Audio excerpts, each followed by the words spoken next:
dito kayo kumakapit. Tapos, ito naman yung deck. Dito kayo tumatapat, saka tumatayo. Ilalim, ito naman yung bottom. Ito naman yung slide sa tubig. Mamaya, pag ganito ang position ng deck nyo sa tubig, so kailangan pag yung sasakyan din dadapaan. Kasi pag pinakyan nyo to, pag tinamaan kayo ng alon, hindi kayo slide papunta doon sa pin. Ito naman, yung pin. Ito naman yung pinaka-delikado. Kahit plastic lang siya, so pag ganito yung pagtama sa inyo, hindi kayo mag-aklat o mag-akatan. Okay, so kailangan sa iwasan nyo din pag hawakan. First time, Tapos, ito naman yung leash. So, ito naman yung kinakabit sa direct. Hindi, sa paa. Kung saan yung dominant na paa ninyo, so hindi siya nakakabit. Okay? So, kailangan yung tali o na nasa likod pag nakatayo. Hindi po nasama. Okay? Tapos, pag hawakan mo yung tablet, so kailangan huwag yung ipasok yung talino mo dito.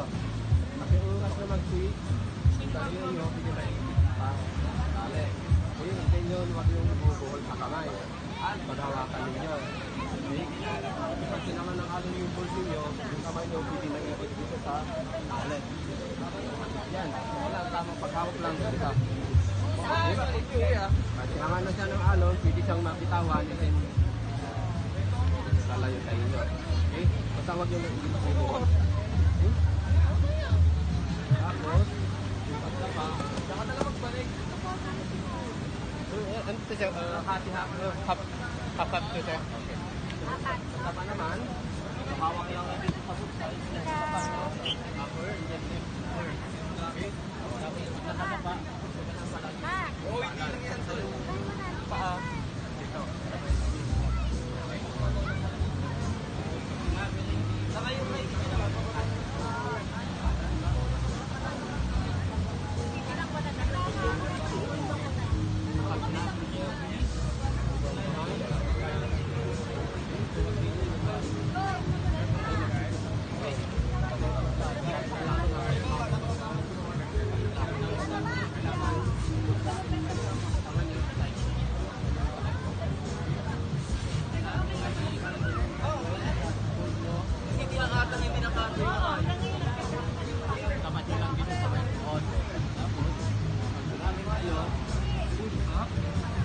then, take forward yung left.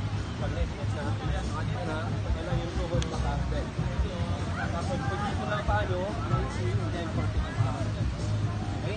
Tapos, then yung tuhod, and then yung weight, sa likod, bakit lang dito. Okay? Tapos, yung safety ninyo, so huwag yung isasagat nilo sa kanilang buhang. Lalong-lalo na pag mabili. Kasi ang tendency nun, yung team, nalakpat na. Hindi kayo sumusok sa may buhangin. Kasi yung buhangin, hindi ganito kalambot.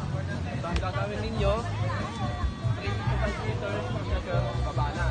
So, yung proper ng pagbaba, so huwag lang kayo magdadive. Kasi yung mababaw, so, ang gagawin niya lang, simple lang,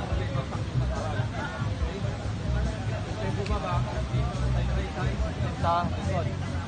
Pwede babaan, huwag kang tatapin doon. Yung tali nakatak niya sa baka. Pag hindi yung sumunod, yung board mahatak, tatama sa inyo. Kailangan okay na yung sa likod.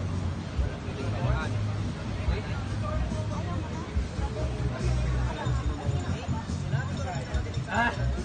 Daddy, sabay na sila.